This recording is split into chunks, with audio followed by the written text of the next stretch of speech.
ओम शांति। 20 मई 2022। अभी पढ़ेंगे प्यारे प्यारे बाप दादा की मुरली। मीठे बच्चे, अपने इस जीवन को कौड़ी से हीरे जैसा बनाना है तो समय को सफल करो, अवगुणों को निकालो, खाने पीने सोने में समय बर्बाद मत करो। प्रश्न: मनुष्यों ने किस एक शब्द से सबको भगवान का रूप समझ लिया है? उत्तर: बाबा कहता इस समय मैं बहिरूपी हूँ। ऐसे नहीं, यहाँ जब मुरली चलाता हो तो परम धाम खाली हो जाता है। मुझे तो इस समय बहुत काम करने पड़ते हैं, बहुत सर्विस चलती है, बच्चों को भक्तों को साक्षात्कार कराना पड़ता है। इस समय मैं बहुरूपी हूँ। इसी एक शब्द से मनुष्य ने कहा है यह सब भगवान के रूप है। प्रश्न दूसरा: बाप की किस श्रीमत को पालन करने वाले बच्चे सपूत है? उत्तर: बाबा कहते बच्चे कभी भी डिस सर्विस न करो। टाइम बहुत वैल्यूबल है, इसे सोने में न गवाओ। कम से कम 8 घंटा मेरे खातिर दो। यह श्रीमत पालन करने वाले सपूत है। गीत है: तूने रात गवाई सोई के दिवस गवाया। ओम शांति। बच्चों को बाप समझा रहे हैं। बच्चे जानते हैं हम सब बच्चे हैं बाप के। हमारे शरीर का तो है ही शारीरिक, लेकिन जो अशरीरी है उसका बाप भी अशरीरी है। बाप ने समझाया है बेहद के बाप से बेहद सुख का वर्षा मिलता है। अभी शुरू होता है जो त्रेता अंत तक चलता है। तुम अभी पुरुषार्थ कर रहे हो भविष्य 21 जन्मों की प्रारब्ध के लिए। फिर बाप में हद का शुरू होता है, बेहद का पूरा हो जाता है। ये गुह्य बातें ना जानते हैं। आधा कल्प हम हद के बाप से वर्षा लेते और बेहद के बाप को याद करते आए हैं। आत्मा के संबंध में सभी ब्रदर्स है, वह है बाप कहते भी है हम आत्माएं भाई भाई है। फिर जब मनुष्य सृष्टि की रचना रची जाती है तो भाई बन हो जाते हैं। ये नई रचना है ना। पीछे फिर परिवार बढ़ता है, काका चाचा मामा सब पीछे होते हैं। इस समय बाप रचना रच रहे हैं, बच्चे और बच्चियां हैं, दूसरा कोई संबंध नहीं है। अब तुम जीते जी भाई बन जाते हो, दूसरे कोई संबंध से ताल्लुक नहीं है। अभी तुमको नया जन्म मिल गया है।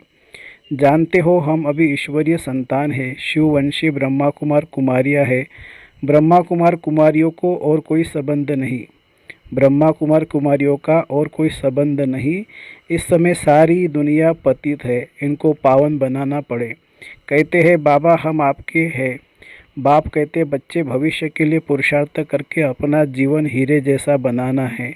सारा दिन सिर्फ खाना पीना, रात को सोना और बाप को याद न करना, इससे कोई हीरे जैसा जन्म नहीं मिलेगा। बाप कहते शरीर निर्वाह अर्थ कर्म करते, गृहस्थ व्यवहार में रहते कमल फूल समान बनना है। समझते हैं हम कौड़ी से हीरे जैसा अर्थात मनुष्य से देवता बन रहे हैं। मनुष्य में तो बहुत अवगुण है, देवताओं में गुण होते हैं। तब तो मनुष्य देवताओं के आगे जाकर अपने अवगुण बताते हैं ना। आप सर्वगुण संपन्न, हम पापी नीच है। अब बाप कहते हैं अपने से आसुरी गुण को निकाल ईश्वरीय देवी गुण धारण करने हैं। बाप तो है निराकार, मनुष्य सृष्टि का बीज रूप, वह सत्य है, चैतन्य है, ज्ञान का सागर है। ये ज्ञान तो बुद्धि में बैठा हुआ है ना। यह है नया ज्ञान, कोई वेद शास्त्रों में यह ज्ञान नहीं है। अभी जो तुम सुनते हो यह फिर प्राय लोप हो जाएगा। अभी तुम जानते हो हम आसुरी गुण वाले मनुष्य से देवी गुण धारण कर बाप द्वारा देवता बन रहे हैं। पापों का बोझा जो सिर पर है वह बाप की याद से भस्म करते हैं। भक्ति मार्ग में तो यही सुनाते आए हैं कि पानी में स्नान करने से पाप भस्म हो जाएंगे, परंतु पानी से तो पावन बन नहीं सकते। अगर ऐसा होता तो फिर पतित पावन बाप को क्यों याद करते हैं? कुछ भी समझते नहीं है। समझदार और बेसमझ यह भी एक नाटक बना हुआ है।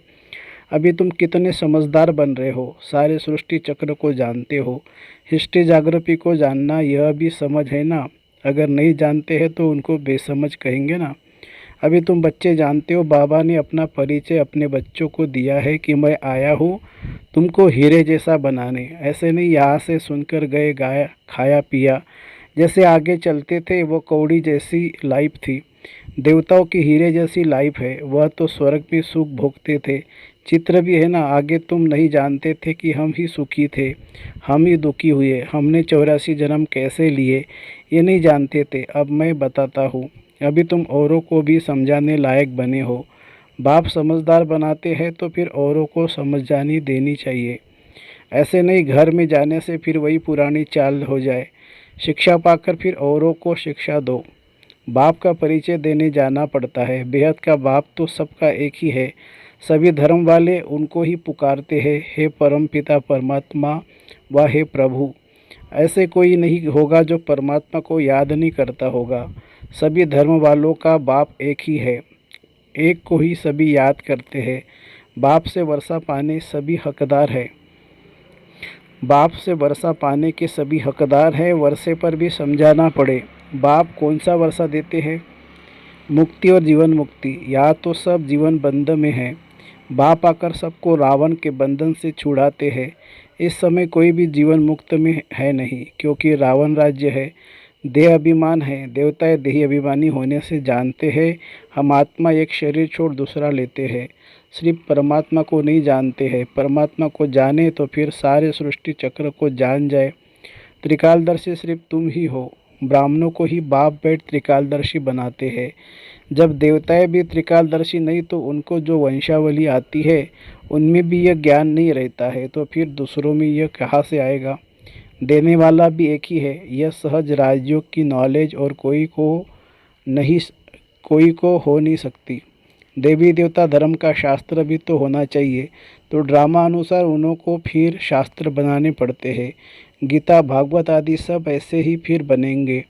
ग्रंथ भी ऐसे बनेंगे। अभी ग्रंथ कितना बड़ा हो गया है, नहीं तो इतना छोटा था, हाथ से लिखा हुआ था, फिर वृद्धि में लाया है। यह भी ऐसे है। इनका अगर ग्रंथ बैठ बनाओ तो बहुत बड़ा हो जाए, परंतु फिर उनको शॉर्ट किया जाता है। पिछाड़ी में बाप दो अक्षर कहते हैं, मन मना भवो। मैं तुमको सब वेदों शास्त्रों का सार समझाता हूँ, तो ज़रूर नाम तो लेना पड़ेगा ना। फलाने शास्त्र में यह है। वो कोई धर्म का शास्त्र नहीं, भारत का धर्म एक ही है। बाकी वह किस धर्म के शास्त्र है कब सिद्ध नहीं कर सकते। भारत का शास्त्र ही एक गीता। गीता भी सर्वशास्त्र शिरोमणि गाई हुई है। गीता की महिमा तुम एक्यूरेट जानते हो। जिस गीता से बाप आकर भारत को स्वर्ग बनाते हैं, भारत के शास्त्रों को मान बहुत मिलता है। परंतु गीता का भगवान कौन था, उनको न जानने के कारण झूठा कसम उठाते हैं। अब उनको करेक्ट करो। भगवान ने तो ऐसे कहा नहीं कि मैं सर्वव्यापी हूँ। बच्चे ने प्रश्न पूछा, शिव बाबा जब इधर आते हैं मुरली चलाते हैं तो क्या परमधाम में भी है? बाबा कहते इस समय तो हमको बहुत काम करने पड़ते हैं, बहुत सर्विस चलती है। कितने बच्चों को, भक्तों आदि को भी साक्षात्कार कराता हूँ। इस समय मैं बहिरूपी हूँ। बहिरूपी अक्षर से भी मनुष्यों ने समझा है, सब रूप उनके हैं। माया उल्टा लटका देती है, फिर बाप सुलटा बनाते हैं। तुम बच्चे अभी मुक्तिधाम में जाने का पुरुषार्थ करते हो। तुम्हारी बुद्धि में है मुक्तिधाम तरफ। ऐसा कोई मनुष्य पुरुषार्थ करा ना सके जो तुमको बाप करा रहे हैं। अब अपना बुद्धियोग वहाँ लगाओ। जीते जी शरीर को भूलते जाओ। मनुष्य मरते हैं तो कहते स्वर्ग पधारा, फिर भी रोते रहते हैं। बाप के जो सपूत बच्चे होंगे वही बाप के मददगार बन सर्विस करेंगे। वो कभी डिसर्विस नहीं करेंगे। अगर कोई डिसर्विस करते हैं तो गोया अपनी करते हैं। बाबा कहते हैं मीठे बच्चे, ये टाइम बहुत वैल्यूबल है। भविष्य 21 जन्मों के लिए तुम कमाई करते हो। तुम जानते हो हमको विश्व की बादशाही मिलती है, कितनी भारी कमाई है, तो उसमें लग जाना चाहिए। बाप को याद करना है। जैसे गवर्नमेंट की सर्विस में 8 घंटा रहते हैं, बाबा भी कहते हैं मेरे खातिर 8 घंटा दो। रात को सोकर अपना समय बर्बाद मत करो। दिन रात कमाई करनी है। यह तो बड़ी सहज सिर्फ बुद्धि की बात है। मनुष्य जब धंधे पर जाते हैं तो पहले मंदिर के सामने हाथ जोड़कर फिर दुकान पर जाते हैं। लौटते समय फिर भूल जाते हैं, घर याद आ जाता है। वह भी अच्छा है, परंतु अर्थ कुछ भी नहीं जानते। तुम बच्चों को कलकत्ते में तो बहुत अच्छे रीति समझाना चाहिए। काली माता का वहाँ बड़ा मान है। बंगाली लोगों की रस्म रिवाज अपनी होती है। ब्राह्मणों को मछली जरूर खिलाते हैं। बड़े आदमी अपने तालाब बनाए फिर उसमें मछलियाँ पालते हैं। तो ब्राह्मणों को भी वह खिलाएंगे। अभी तुम पक्के वैष्णव बनते हो। प्रैक्टिकल में तुम विष्णु की प्रैक्टिकल में तुम विष्णु की पुरी में चलते हो। ऐसे नहीं कि वहाँ 4 भुजा वाले मनुष्य होंगे। लक्ष्मी नारायण को विष्णु कहा जाता है। 2 भुजा उनकी, 2 उनकी। महालक्ष्मी, तुम महालक्ष्मी की पूजा करते हो, वास्तव में विष्णु की करते हो। दोनों है ना, परंतु इस समय महिमा माताओं की है। जगदम्बा का गायन है, लक्ष्मी का भी नाम गाया हुआ है। बाप आकर माताओं द्वारा सबको सद्गति देते हैं। जगदम्बा वही फिर राज राजेश्वरी बनती है। माँ की पूजा होती है। वास्तव में जगदम्बा तो एक है ना। जैसे शिव का एक लिंग बनाते हैं, वैसे फिर छोटे छोटे शालिग्राम भी बनाते हैं। वैसे काली की भी छोटे मंदिर बहुत है। वह जैसे माँ की संतान है। अभी बाप तुमको अपना बनाते हैं। इसको बलि चढ़ना कहा जाता है। तुम बलि चढ़ते हो उन पर, इस ब्रह्मा पर नहीं। तो बाप समझाते अभी टाइम वेस्ट नहीं करना चाहिए। धंधा आदि भल करो। अगर पैसा काफ़ी है खाने के लिए तो फिर जास्ती माता क्यों मारते हो। हाँ, शिव बाबा के यज्ञ में देते हो तो जैसे विश्व की सेवा में लगाते हो। बाबा कहेंगे सेंटर बनाओ, जहाँ यह बच्चे मनुष्य को देवता बनाने का रास्ता बतावे। यह पढ़ाई कितनी फर्स्ट क्लास है, बहुतों का कल्याण हो जाएगा। बाप कहते हैं लाख करोड़ कमाओ, परंतु काम ऐसा करो जिससे भारत पावन बने, एवर हेल्दी बने। तुम भविष्य के लिए अभी पूरा वर्षा लेते हो। वहाँ गरीब तो कोई होते नहीं है। वहाँ भी अभी की प्रारब्ध भोगते हो तो इतनी धारणा करनी चाहिए। तुम्हारा एक एक पैसा हीरे समान है। इन इनसे भारत स्वर्ग बनता है। बाकी जो बचेगा वह तो ख़त्म हो जाएगा। जो कुछ पैसा है बचे इस सर्विस में लगाओ। ये बड़े ते बड़ी हॉस्पिटल है। कई गरीब बच्चे कहते हैं हम 8 आना देते, मकान में ईंट लगा दो। हम जानते हैं यहाँ से मनुष्य एवर हेल्दी बनेंगे। यहाँ तो ढेर आएंगे, क्यों ऐसी लगेगी जो कब कब देखी नहीं हो। तो कितनी खुशी रहनी चाहिए। हम क्या से क्या बनते हैं। हम शिव बाबा से बेहद का वर्षा लेते हैं। बाप है निराकार ज्ञान का सागर। वह इस रथ में प्रवेश करते हैं। तो बच्चों को बहुत रहमदिल बनना चाहिए। अपने पर भी और दूसरों पर भी रहम करना चाहिए। अच्छा, मीठे मीठे सिकिल दे बच्चों प्रति माता पिता बाप दादा का याद प्यार और गुड मॉर्निंग।